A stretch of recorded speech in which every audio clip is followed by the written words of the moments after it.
दिसंबर 23 का question number 1 and question number 2 हम लोगों ने पहले डिस्कस किया हुआ है। अभी हम लोग क्वेश्चन 3, 4 एंड 5 को डिस्कस करने वाले हैं।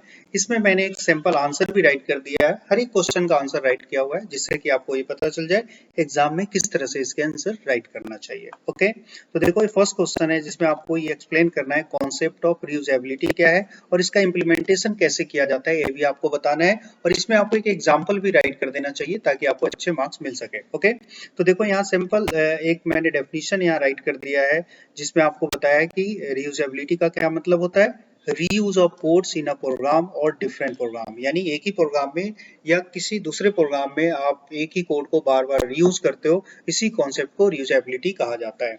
इसका मेन पर्पस क्या होता है, इससे हमें बार बार कोड नहीं लिखना होता है जिससे कि हमारा कोड का रिडक्शन हो जाता है, यानी एक ही कोड को बार बार आप करने से बच जाते हो।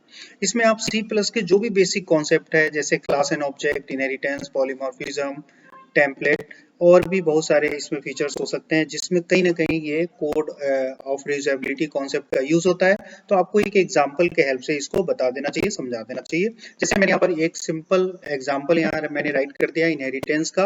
आप देख सकते हो यहाँ पर एक बेस क्लास मैंने ये बनाया है और इस बेस क्लास को बी में मैंने कॉल किया है।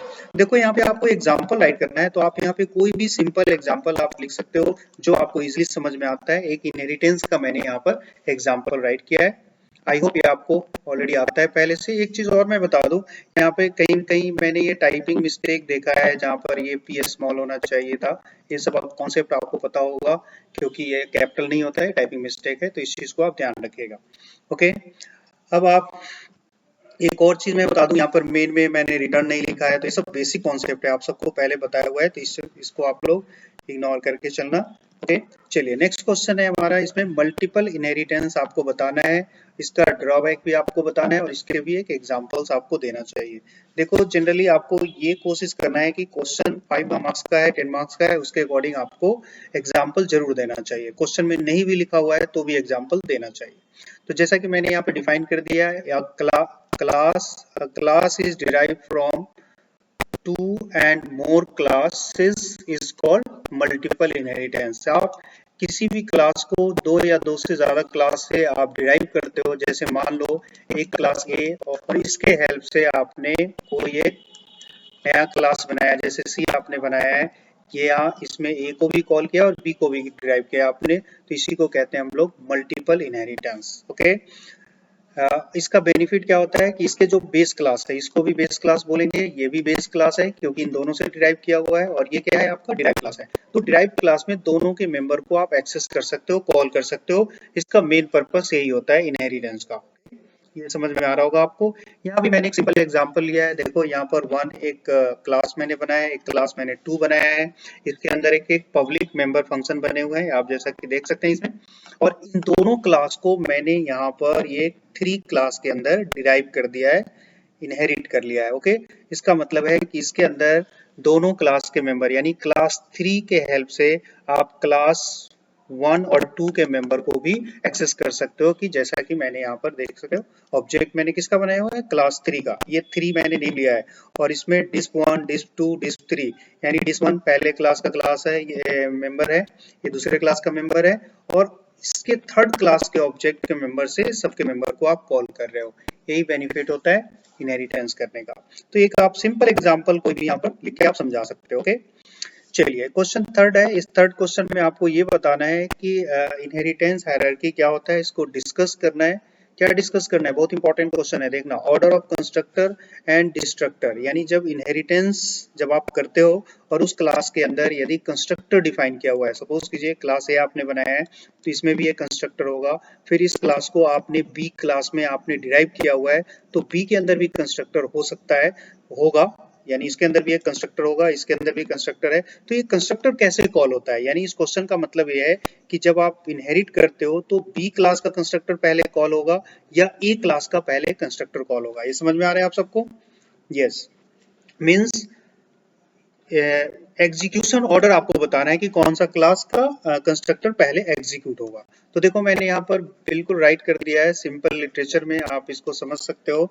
अ constructor of base class is called first, यानी बेस क्लास का कंस्ट्रक्टर पहले कॉल होगा, यानी क्लास ए से आपने बी बनाया हुआ है, बी क्या है हमारा, ये बी है आपका, सॉरी ये क्या है, ये है बेस क्लास, और ये क्या है, ये आपका डिराइव क्लास, इसको क्या बोलते हैं, चाइल्ड क्लास भी बोलते हैं। तो इसमें ये कहा जा रहा है कि जो कंस्ट्रक्टर है बेस क्लास का कंस्ट्रक्टर पहले कॉल होगा, यानी बेस क्लास में जो आपने कंस्ट्रक्टर बनाया होगा वो पहले कॉल होगा, उसके बाद कंस्ट्रक्टर और डिराइव क्लास यानी इसका कंस्ट्रक्टर कॉल होगा। इसी को डिफाइन करना था क्वेश्चन के अकॉर्डिंग ऑर्डर। और इसके डिस्ट्रक्टर में देखो इस रूल को के बिल्कुल अपोजिट होगा, डिस्ट्रक्टर ऑफ डिराइव क्लास, यानी डिराइव क्लास का डिस्ट्रक्टर पहले कॉल होगा और उसके बाद क्या कॉल होगा, destructor of base class call होगा। ठीक है, तो ये ध्यान रखना, ये ही ऑर्डर आपको डिफाइन करना था, ये जैसा कि मैंने यहाँ पर राइट कर दिया है। इसमें भी मैंने एक एग्जांपल यहाँ पे डिफाइन कर दिया है। आप यहाँ पर जो प्रीवियस एग्जांपल में मैंने एक क्लास बनाया था, देखो फिर से यहाँ पे क्लास 1 ये डिफाइन किया है, इसमें मैंने एक कंस्ट्रक्टर डिफाइन कर लिया है और एक डिस्ट्रक्टर भी डिफाइन कर लिया, जस्ट आपको समझाने के लिए। यहाँ पर इस कंस्ट्रक्टर में मैंने मैसेज राइट कर दिया है बेस क्लास ऑफ कंस्ट्रक्टर, और इसमें मैंने लिख दिया है डिस्ट्रक्टर। ओके, हमें ये देखना है कि कौन सा कंस्ट्रक्टर पहले कॉल होगा, ये समझ में आ रहा है। अगेन आप इसी तरह एक क्लास यहाँ पे डिफाइन कर रहे हो 2, और इसमें आपने क्लास 1 को इनहेरिट कर लिया है, डिराइव कर लिया है।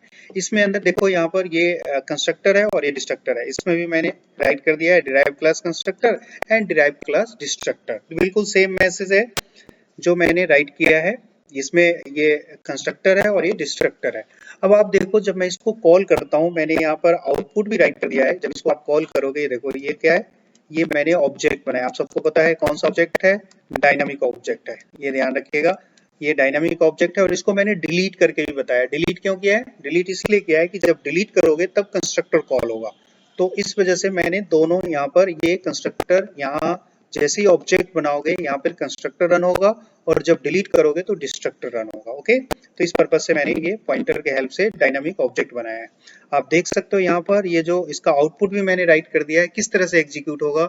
मैसेज आ रहा है पहले बेस क्लास कंस्ट्रक्टर, इसका मतलब क्या हुआ कि बेस क्लास का कंस्ट्रक्टर ये एग्जीक्यूट हुआ है सबसे पहले, उसके बाद देखो डिराइव क्लास डिस्ट्रक्टर, यानी दूसरे नंबर पे डिराइव क्लास का डिस्ट्रक्टर यहाँ पे कॉल हुआ है। ठीक है, ये हो गया कंस्ट्रक्टर का।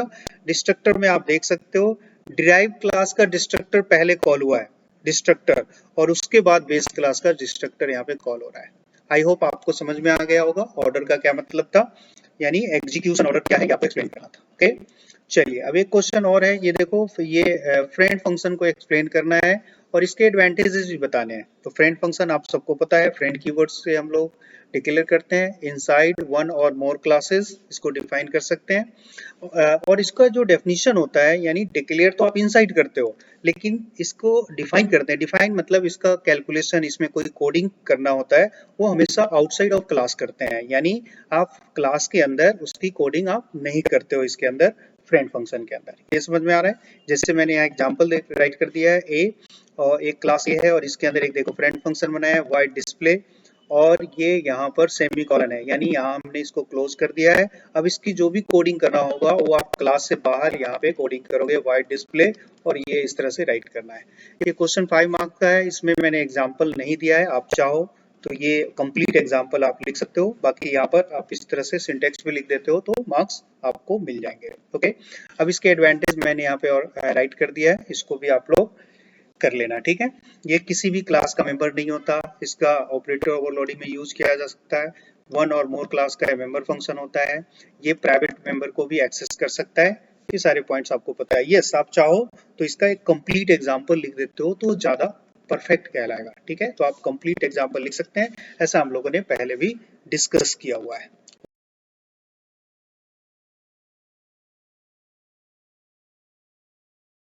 देखो इस क्वेश्चन में आपको पॉलीमॉर्फिज्म को डिफाइन करना है और इसके जितने टाइप्स है इसको लिखना है, यानी टोटली इसमें आपको थ्योरेटिकल क्वेश्चन है, इसमें आप थ्योरी आप राइट करोगे। सबसे पहले पॉलीमॉर्फिज्म को आप डिफाइन कर दो, मैंने यहाँ सिंपलेस्ट वे में डिफाइन करने की कोशिश किया है। इसका मेन पर्पस है कोड रीयूजेबिलिटी का, और इसमें जो फंक्शन और ऑपरेटर है उसको डिफरेंट फॉर्म में आप रिप्रेजेंट कर सकते हो।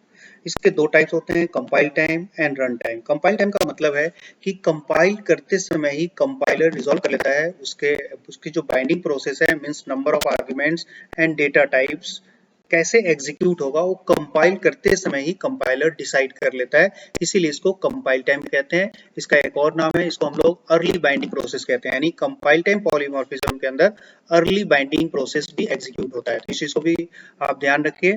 या इसको कहा जाता है स्टैटिक बाइंडिंग, यानी एक बार जो बाइंडिंग प्रोसेस कंप्लीट हो जाता है उसको हम चेंज नहीं कर सकते हैं रन टाइम पे। ओके, तो यहाँ पे आपको इतना डिटेल नहीं लिखना है, आप कंपाइल टाइम पॉलीमॉर्फिज्म को डिफाइन कर लो और इसके दो एग्जांपल होते हैं, इसके दो टाइप्स होते हैं, function overloading and operator overloading. इसके डेफिनेशन को आपको राइट कर देना चाहिए। रन टाइम पॉलीमॉर्फिज्म में आप जब इसको एग्जीक्यूट करते हो तो कंपाइलर यानी कंपाइल करते समय वो रिजॉल्व नहीं कर सकता, ये रन टाइम पे डिसाइड होता है कि ऑब्जेक्ट किसको एग्जीक्यूट करेगा, यानी इसकी जो वैल्यू है वो चेंज हो सकता है रन टाइम। ऑब्जेक्ट उस समय कौन से फंक्शन को, कौन से ऑब्जेक्ट को रेफरेंस करेगा, ये रन टाइम पे डिसाइड होता है, इसीलिए इसको रन टाइम पॉलीमॉर्फिज्म कहते हैं। और इसका इम्प्लीमेंटेशन वर्चुअल फंक्शन के हेल्प से किया जाता है, ये भी हम लोगों ने डिस्कस किया हुआ है। वर्चुअल फंक्शन वर्चुअल कीवर्ड से डिफाइन करते हैं, इसके दो तरह से इसको इम्प्लीमेंट किया जाता है, एक वर्चुअल और एक प्योर वर्चुअल। प्योर वर्चुअल में इसके फंक्शन उसको जीरो से इनिशियलाइज किया जाता है। तो ये सारी चीजें आप लिख सकते हो। और एक चीज और ध्यान रखना, इसको डायनामिक डिस्पैच कहते हैं, किसी और क्वेश्चन में आ सकता है ऐसा, डायनामिक डिस्पैच क्या है, तो आपको वर्चुअल फंक्शन का ही एग्जांपल आपको देना चाहिए। ठीक है, चलिए नेक्स्ट क्वेश्चन है आपका फंक्शन ओवरराइडिंग। फंक्शन ओवरराइडिंग क्या है, इसको एग्जांपल से बताना है। देखो यहाँ पे एग्जांपल देना पड़ेगा और इसको बताना पड़ेगा कि ये कैसे वर्क करता है। मैंने यहाँ पर सिंपल एग्जांपल से फंक्शन को मैंने डिफाइन कर दिया है कि जो बेस क्लास में फंक्शन होता है और जो डिराइव क्लास में फंक्शन होता है वो सेम नेम से आप बनाते हो, उसी को हम लोग फंक्शन ओवरराइडिंग कहते हैं। या function is defined in base class as well as derive class. Means मैंने यहाँ पर एक डिस्प्ले फंक्शन बनाया है, ये क्लास के अंदर एक क्लास देखो मैंने पिक्स क्लास डिफाइन किया है, इसके अंदर ये फंक्शन है, इसी को मैंने इनहेरिट क्लास में यानी माई पिक्स क्लास के अंदर फिर से इसको मैंने डिस्प के नेम से यहाँ पे इस फंक्शन को इंप्लीमेंट किया है। तो ये क्या हो गया, ये हो गया ओवरराइडिंग, और इसको सिंपल ऑब्जेक्ट बना के मैंने यहाँ पे कॉल कर लिया है। ठीक है, उसके बाद यहाँ फंक्शन ओवरलोडिंग को आप एक्सप्लेन कर दो। फंक्शन ओवरलोडिंग क्या होता है, अभी अभी डिस्कस किया हुआ है, जिसके अंदर मल्टीपल फंक्शंस के नेम सेम होते हैं तो उसको ओवरलोडिंग कहा जाता है। ओवरलोडिंग एंड ओवरराइडिंग में डिफरेंस है, आप लोग ध्यान रखना। फंक्शन ओवरलोडिंग का मतलब है फंक्शन का नेम सेम होगा एक ही क्लास के अंदर, जैसे मैंने मान लो एक फंक्शन सम बनाया है, एक और क्लास मैंने बनाया है सम, बट इसमें हमने आर्गुमेंट चेंज कर दिए हैं, देख सकते हो यहाँ पर दो आर्गुमेंट पास किया और इसमें कितने आर्गुमेंट है, एक आर्गुमेंट है, कोई भी आर्गुमेंट नहीं है सॉरी इसके अंदर। तो ये कहलाता है आपका फंक्शन ओवरलोडिंग, यानी function overloading with in a class की बात हो रही है, यानी एक ही क्लास के अंदर। और ओवरराइडिंग क्या होता है, डिफरेंट क्लास में, यानी क्लास ए और क्लास बी, एक बेस क्लास है और एक क्या है, डिराइव क्लास है, तो इन दोनों क्लास में यदि फंक्शन का नेम सेम होगा तो उसको हम लोग ओवरराइडिंग कहते हैं। और फंक्शन ओवरलोडिंग में क्या होता है, एक ही क्लास के अंदर दो या दो से फंक्शन का नेम सेम हो बट आर्गुमेंट अलग अलग, ध्यान रखिएगा इस चीज को। ओके, अब यहाँ पे एक और इम्पोर्टेंट क्वेश्चन है आपके सामने, एब्स्ट्रैक्ट क्लास क्या होता है, इसको एक्सप्लेन करना है, इसका इम्प्लीमेंटेशन भी आपको दिखाना है एग्जाम्पल के हेल्प से। एब्स्ट्रैक्ट क्लास का मेन पर्पस होता है इनहेरिटेंस, यानी इसको इनहेरिटेंस के लिए यूज करते हैं। ये एक बेस क्लास होता है, इस बेस क्लास को हमेशा किसी दूसरे क्लास में डिराइव किया जाता है। डायरेक्टली आप एब्स्ट्रैक्ट क्लास का यूटिलाइज नहीं कर सकते हो, ऑब्जेक्ट नहीं बना सकते हो, मेरा कहने का मतलब है इट कैन नॉट बी इंस्टेंशिएटेड, ये लिखा हुआ है, मतलब इसका ऑब्जेक्ट आप नहीं बना सकते हो directly. It contains pure virtual function, इसके अंदर एक प्योर वर्चुअल फंक्शन होता है। तो देखो मैंने यहाँ पर एक प्योर वर्चुअल फंक्शन भी डिफाइन कर दिया इस तरह से वर्चुअल, ये देखो यहाँ पे स्पेस है, इतना स्पेस आपको राइट नहीं करना है जब आप इसको एग्जाम में राइट करोगे। तो ये वर्चुअल वॉइड फंक्शन, यानी आप फंक्शन बनाओगे उस फंक्शन में वर्चुअल कीवर्ड ऐड कर देना है और यहाँ पर इक्वल टू 0 कर देना है, यानी इसका क्या होता है, इसमें बॉडी डिफाइन नहीं करते हैं, ये भी आपको बताया हुआ है मैंने पहले। क्लियर, अब इस क्लास को देखो माई पिक्स में यहाँ पे हमने इनहेरिट कर लिया है। तो जब आप इनहेरिट करते हो तो इस वर्चुअल फंक्शन को ओवरराइड जरूर करोगे। देखो अभी हम लोग डिस्कस कर रहे थे ओवरराइडिंग, यही है ओवरराइडिंग, यानी बेस क्लास में जिस नेम से आपने फंक्शन बनाया है उसी नेम से आप फंक्शन बना रहे हो यहाँ पे डिराइव क्लास में, तो ये ओवरराइडिंग कॉन्सेप्ट है। ओके, चलिए तो ये भी आपको समझ में आ गया। अब आप यहाँ पर देखिए ob डॉट, यहाँ पर इसको कॉल आप करोगे, सिंपल यहाँ पे इम्प्लीमेंटेशन था वर्चुअल को कैसे इम्प्लीमेंट किया जाता है, तो मेन आपका जो आंसर है यहीं पे कंप्लीट माना जाता है कैसे इम्प्लीमेंट किया गया है। ओके, तो एग्जांपल आप राइट करके इसको दिखा सकते हो, बता सकते हो। ओके, चलिए एक और क्वेश्चन है, नेक्स्ट है आपका स्टैटिक कीवर्ड क्या है। देखो इसके बहुत सारे पर्पस है सी प्लस प्लस में। यहाँ पर मैंने कुछ पॉइंट्स यहाँ पे राइट डाउन कर दिया है कि जो स्टैटिक कीवर्ड से इसको डिफाइन करते हैं। Static keyword is used with variable function, ये फंक्शन के साथ भी यूज होता है, वेरिएबल के साथ भी यूज होता है। इट डिफाइंस द स्कोप, ये इस वेरिएबल का स्कोप डिफाइन करता है कि इसको कहाँ और कैसे एक्सेस कर सकते हैं। स्टैटिक वेरिएबल अपनी लाइफ में एक बार इनिशियलाइज होता है, ये भी पॉइंट है, छोटे छोटे पॉइंट्स है, आप इजीली याद कर सकते हो। इसकी सिंगल कॉपी होती है। अब देखो यहाँ पे मेंबर फंक्शन की हम बात कर रहे हैं, यानी किसी क्लास के अंदर, जैसे क्लास ए है और क्लास के अंदर आपने कोई भी एक स्टैटिक फंक्शन आपने इस तरह से वेरिएबल बनाया हुआ है, तो इसका मतलब है कि ये इसकी एक ही सिंगल कॉपी होगा और सभी ऑब्जेक्ट के लिए अवेलेबल होगा, यानी उस क्लास के जितने भी ऑब्जेक्ट्स होंगे सब इसी कॉपी को डायरेक्टली एक्सेस करेगा, यानी सबकी सेपरेट कॉपी नहीं बनेगा। ठीक है, ये मैंने यहाँ लिखना जरूरी नहीं था बट मैंने फिर भी राइट कर दिया है। Class member can be access by class name directly, और इसके जो मेंबर्स होते हैं उसको डायरेक्टली आप एक्सेस कर सकते हो, कॉल कर सकते हो। यानी ये कौन से क्लास मेंबर की बात हो रही है, स्टैटिक की बात हो रही है, यानी आपने स्टैटिक डिफाइन किया हुआ है तो उसको डायरेक्टली आप कॉल कर सकते हो। चलिए अब यहाँ पर मैंने जो एग्जांपल दिया है उसके रिगार्डिंग मैंने पॉइंट राइट कर दिया। Whenever a static variable is declare inside a function it retains it's value after every call, जितनी बार कॉल करोगे वो अपनी प्रीवियस वैल्यू को रिटेन रखता है। एग्जांपल से समझते हैं इसको। यहाँ पर ये देखिए एक मैंने डिस्प्ले फंक्शन बनाया है, यस इसमें क्लास की जरूरत नहीं है, विदाउट क्लास मैंने बनाया है। यहाँ पर एक वेरिएबल ये है। पहली बात तो ये कि इसमें मैंने कोई भी वेरिएबल इनिशियलाइज नहीं किया है, तो बाय डिफॉल्ट इसका कोई वैल्यू इनिशियलाइज नहीं किया है, तो बाय डिफॉल्ट क्या होगा, इसकी वैल्यू 0 होगा। और इसमें हमने इंक्रीमेंट किया है और प्रिंट किया है, तो बताइए क्या आंसर आना चाहिए, 1। ठीक है, देख लेते हैं। अब यहाँ पर मैंने 2 बार कॉल किया है, तो ये पहली बार 1 आएगा, अगेन नेक्स्ट टाइम ये प्लस प्लस, तो क्या होगा फिर 2 होगा। ये देखो यही है, मैंने बताया था ना कि ये प्रीवियस वैल्यू को रिटेन करता है हमेशा। तो ये पहले क्या किया था 1, तो 1 को इसने रिटेन किया, इसीलिए नेक्स्ट टाइम फिर से कॉल किया तो ये 2 प्रिंट हो रहा है। एक और बार आप कॉल करोगे डिस्प्ले तो ये 3 प्रिंट होगा, एक और बार आप कॉल करोगे तो ये क्या प्रिंट होगा, 4 प्रिंट होगा। मतलब ये एक ही बार इनिशियलाइज होता है, उसके बाद एवरी टाइम जब भी आप एग्जीक्यूट इसको कॉल करते हो तो वो प्रीवियस वैल्यू को रिटर्न करता है और उसके बाद उसी के ऊपर वो ऑपरेशन परफॉर्म करता है, जैसा कि आप यहाँ देख रहे हो। ठीक है, समझ में आ रहा है। तो इस तरह से आप एग्जाम्पल एग्जाम में देके इसको समझा सकते हो। ओके, चलिए अब 5th क्वेश्चन है, इसमें डू व्हाइल को समझाना है। देखो ये सबसे सिंपल क्वेश्चन हो सकता है आपके इस क्वेश्चन पेपर में, क्योंकि आपने सी में भी पढ़ा हुआ है डू व्हाइल कैसे यूज होता है। या डू व्हाइल का मैंने एक सिंपल सा एग्जांपल राइट करके बता दिया है, इसको एक्सप्लेन करने की कोई जरूरत नहीं। आई थिंक ये सबको समझ में आ रहा है। ठीक है, यस प्रॉपर फंक्शन आप लिख लेना इसको प्रॉपर एग्जाम। यस आप इसको क्लास के साथ भी यूज कर सकते हो, आप चाहते हो। मैंने यहाँ क्लास नहीं यूज किया, यहाँ मैंने नॉर्मली डायरेक्टली व्हाइल का कॉन्सेप्ट मैंने यहाँ पे समझा दिया, बट आप चाहो तो क्लास यूज करो, क्लास के अंदर किसी मेंबर फंक्शन के अंदर भी लूप का यूज करके आप बता सकते हो। ठीक है, जो मेथड है क्लास बनाने का उसके अकॉर्डिंग आप इसको बना सकते हो। यस बिल्कुल किया जा सकता है। यहाँ पर आप क्लास इसका लूप का डेफिनेशन दे सकते हो, यहाँ पर लूप का एग्जांपल दे सकते हो। मैंने यहाँ पे डायरेक्टली राइट कर दिया है। यस कर सकते हो आप डायरेक्टली, एज यू विश, जैसा चाहे आप कर सकते हैं। नेक्स्ट क्वेश्चन है, यहाँ पे क्लास टेम्पलेट क्या होता है, इसका एडवांटेज आपको बताना है। तो देखो क्लास टेम्पलेट जो जनरली एक जेनेरिक क्लास डेफिनेशन है जो हमें अलाउ करता है कि एक क्लास डिफरेंट टाइप्स के डेटा को एक्सेस कर सके, पास कर सके। इसका मेन पर्पस यही होता है। ये मैंने एग्जांपल से बताया हुआ है, टेम्पलेट कीवर्ड से इसको डिफाइन करते हैं और इसके जो कुछ पॉइंट्स है वो मैंने यहाँ पर राइट कर दिया है। इस क्वेश्चन में आप डिफाइन करोगे वर्चुअल फंक्शन एंड इसके नीड को भी आप बताओगे।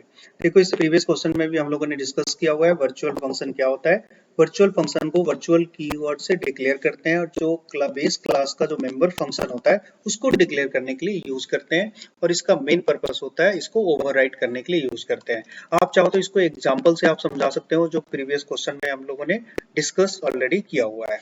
इसके नीड क्या है ये देखिए, स्मॉल पॉइंट्स मैंने यहाँ पे राइट कर दिया है जो आप इजिली इसको लर्न कर सकते हो। इसके 2-3 मेजर पॉइंट है, याद रखिए। रन टाइम पॉलीमॉर्फिज्म को इंप्लीमेंट करने के लिए हम लोग यूज करते हैं, मेथड को ओवरराइड करने के लिए यूज करते हैं, और इसका जो एडवांटेज है, बेनिफिट है, वो क्या है, रीयूजेबिलिटी ऑफ कोड। ये भी हम लोगों ने डिस्कस किया हुआ है। तो ये स्मॉल पॉइंट्स है, आप इसको इजिली लर्न कर सकते हो। ओके, लास्ट क्वेश्चन है आपका, इसमें ये बताना है कि ऑब्जेक्ट ओरिएंटेड एप्लीकेशन जब आप डिजाइन कर रहे होते हो तो उस समय आपके माइंड में क्या क्या कॉन्सेप्ट आना चाहिए। तो of course object oriented programming language के फीचर्स आप यूज करोगे इस एप्लीकेशन को डेवलप करने के लिए।